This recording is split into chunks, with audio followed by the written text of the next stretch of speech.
Let's give the people what they want. Joker Folie à Deux, Joker 2, the Joker sequel, whatever you want to call it. This movie exists for some reason.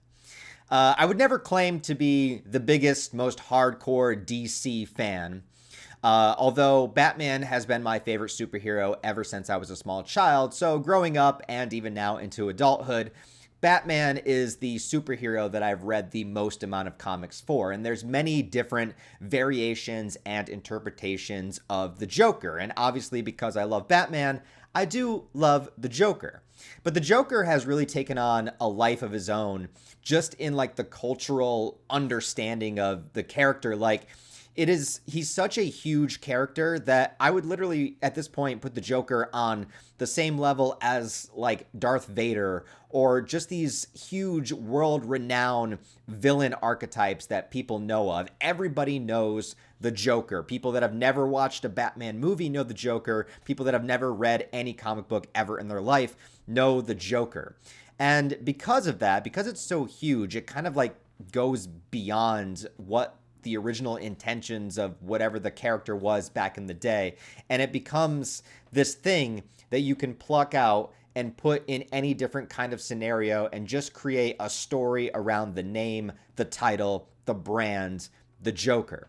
And I feel like that's what the original Joker movie was. The Joker movie from 2019 that somehow made $1 billion just off of the fact that they were making a standalone film with the Joker, with Joaquin Phoenix. It was going to be serious. It was going to be R-rated. And it was going to be an exploration into the psychology of the character, which, you know, everybody is interested in because, I mean, how many different serial killer documentaries do we have? How many different movies about this kind of archetype of somebody that is, disregarded by society, or somebody that had a horrible upbringing as a child that was abused and never had, any kind of proper love or care in their life, and how they kind of slowly deteriorate over time, how loneliness can cause this, how, horrible relationships with your parents can cause this, and not having any other kind of outlet, and then you just kind of fall into madness, right? So like everything was there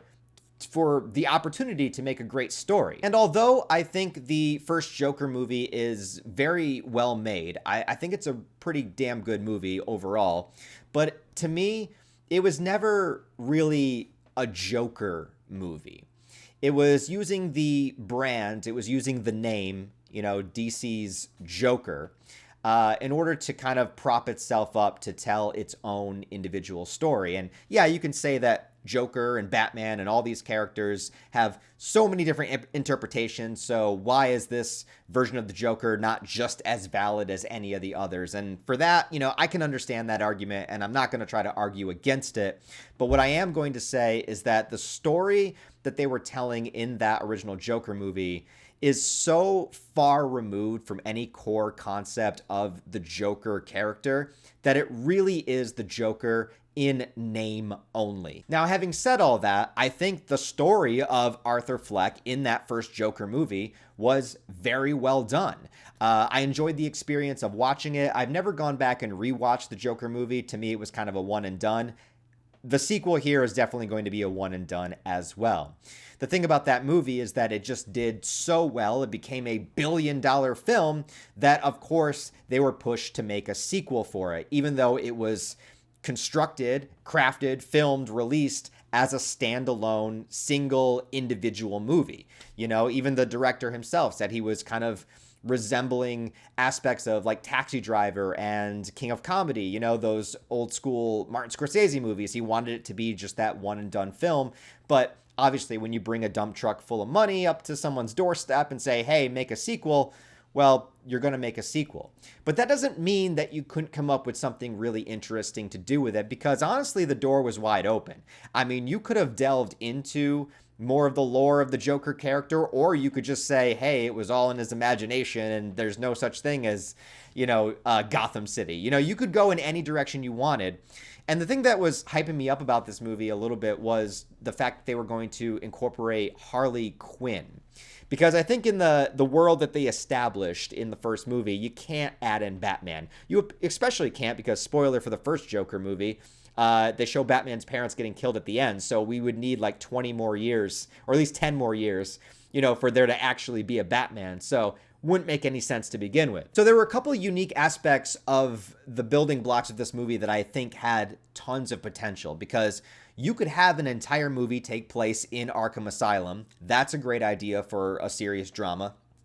And you could have an entire movie of the building of the relationship between Joker and Harley Quinn. And if you do that within Arkham Asylum, maybe plotting their escape, they become like a Bonnie and Clyde sort of thing.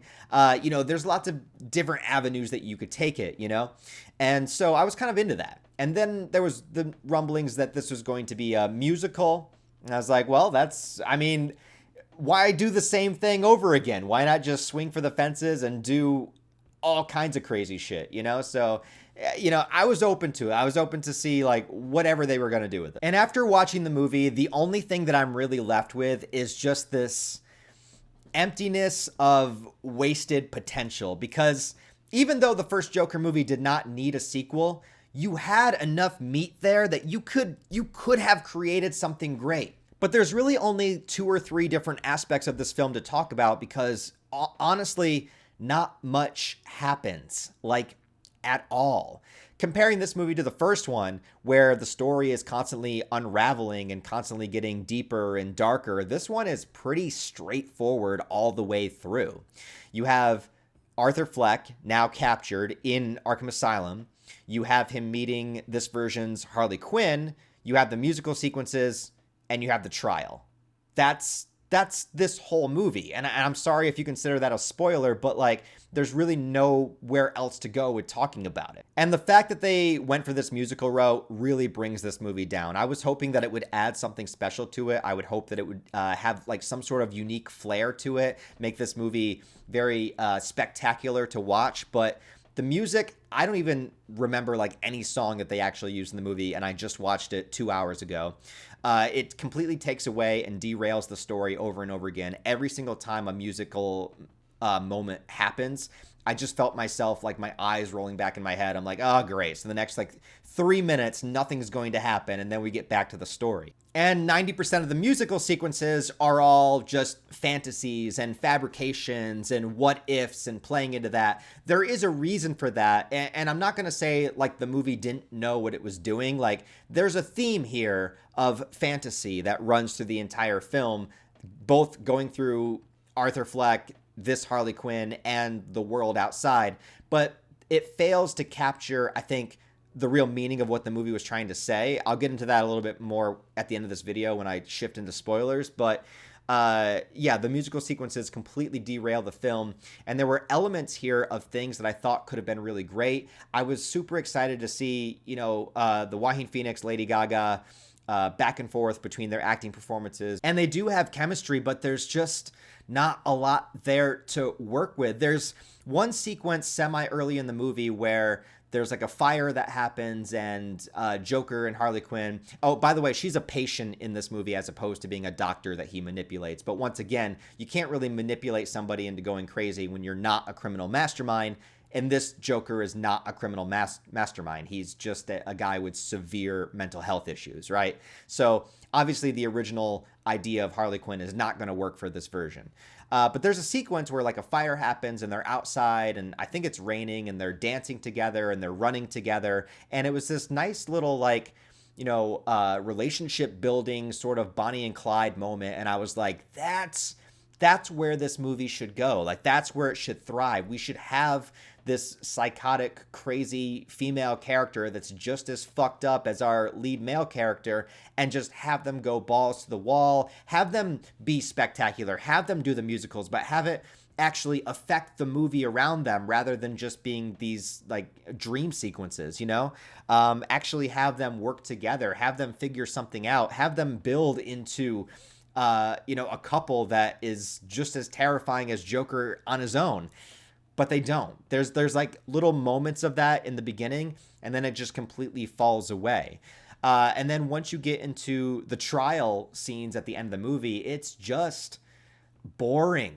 It's just like, and I'm not saying like trial, like, those kind of films. Like if I'm watching 12 Angry Men or something, I'm not saying like that style of filmmaking is boring. I'm saying that this movie in particular, specifically, is boring because you're just going over the same stuff it's basically like explaining every single thing that happened in the first movie one by one as if you weren't there for it. So, oh, then Arthur Fleck did this. Let's explain why he thought maybe he should do that, or what happened in his past to make him do. It's just like trying to expand on things that were already addressed and explained and understood in the first movie instead of pushing it into that further direction where it could have been Joker and Harley together. Or another really creative direction they could have gone is showing the impact and the effect of Joker's legacy outside of the courtroom in the asylum. You don't really get any scenes of regular people except for one small sequence toward the end where this one thing happens towards the end where I'm like, oh shit, is this movie going to go somewhere? And then it doesn't. There's like one little moment of excitement where you're like, oh shit, like what's the finale going to be? And then it goes right back to being bullshit. So it's like, anyways, yeah, so you're just reiterating the same points over and over again. And instead of showing, all the influence that Joker had, because I thought one of the most creative things about the original, if you're not going to have Joker be like his comic persona and you're going to create a different version of Joker that's not a criminal mastermind, well, the interesting thing about that to me was how much, even though he himself is not a mastermind, he was influencing all the people around him. People were, propping him up as like a savior or a martyr or somebody that they could look up to or aspire to be like, yeah, Joker's rebelling against the system. You know what I mean? Like there were Joker fans and Joker fanatics. And minus like one little scene in this movie, you don't really get to see that result. And I think that those two directions of like seeing the world and how it's changed, or Gotham City and how it's changed due to the influence of Arthur, and what could have been between Arthur and Harley Quinn, both of those ideas, against all odds, are good ideas for a sequel, but neither of them are really expanded upon, and they're just kind of there. And then everything else is just some stupid fucking dream musical sequence with songs that are not even good, that don't even like address or expand the story whatsoever. And then it's over. Ultimately, I think this movie is a slog. I think it's boring. I think it's a bunch of wasted potential. Obviously, like, it's shot well. Obviously, Joaquin Phoenix is still good as Joker. Lady Gaga's good. Like, you can't take anything away from that aspect of the film. And it does feel like it's, the same people that worked on the first movie. Like, it feels very similar, but it also feels empty. And I think that's because, obviously, that first film was never meant to have a sequel. And so you have this emptiness here. But at the end of the day, this is not a comic book movie. And by the end of the film, they try to make that very, very clear to the audience. So, yeah, if you love the first Joker, I mean, maybe it's worth watching to see more of Joaquin Phoenix doing his thing. But you're not going to get anything interesting here, and everything that has the potential to be interesting is not delved into or expanded upon, and just falls completely flat. And you got to listen to a lot of stupid ass songs that just take up the runtime. All right, now I want to talk about spoilers a bit, and I'll get a little bit more specific into what I think this movie is like trying to say and like the themes of it and whatnot. So this is just gonna be spoilers, so you've been warned. If you've seen the movie, if you don't care, click off the video now. Spoilers.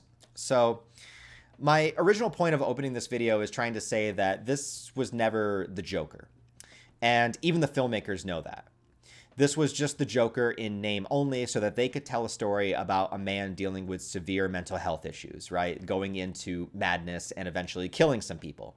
But he's not super powerful. He's not a criminal mastermind. He doesn't have a bunch of henchmen.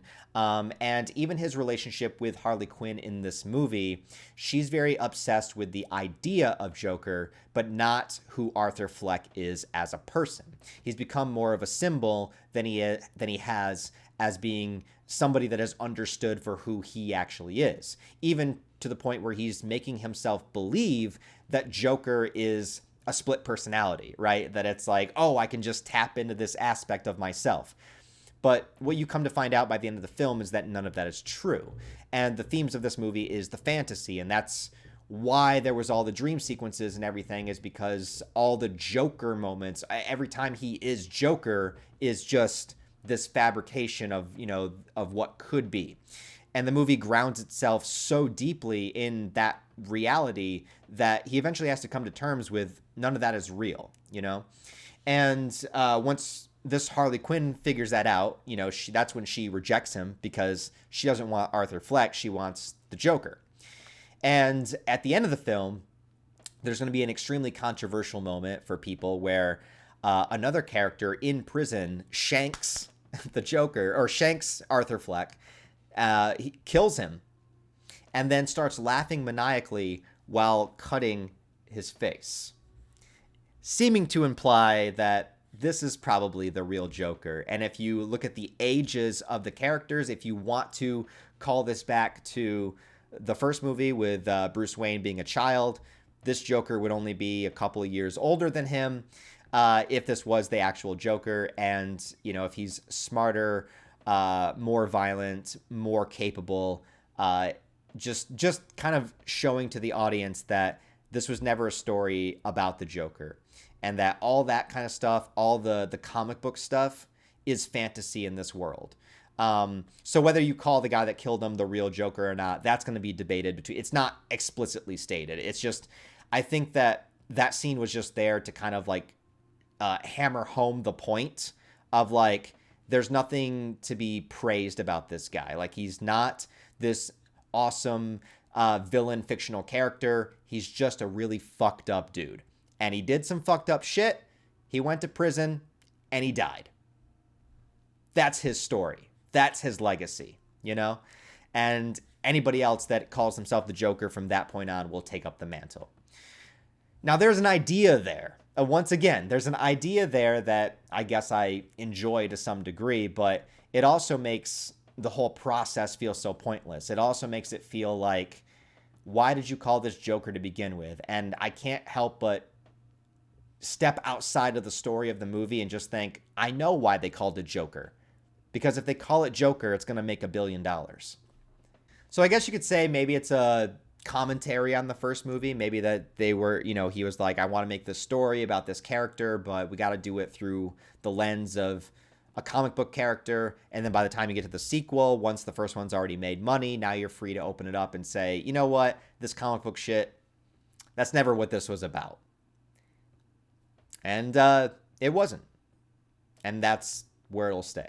Anyways, if you guys have seen the Joker sequel, let me know what you think about it down below. Leave all your thoughts, comments, and opinions. Love to hear your guys' thoughts. Anyways, if you like this review, give it a thumbs up and a comment to help it out in the algorithm. If you want to support the channel on a deeper level, I do have channel memberships, Patreon, and all the social media links where you can follow me down below. So thanks for watching, guys. I'll talk to you later.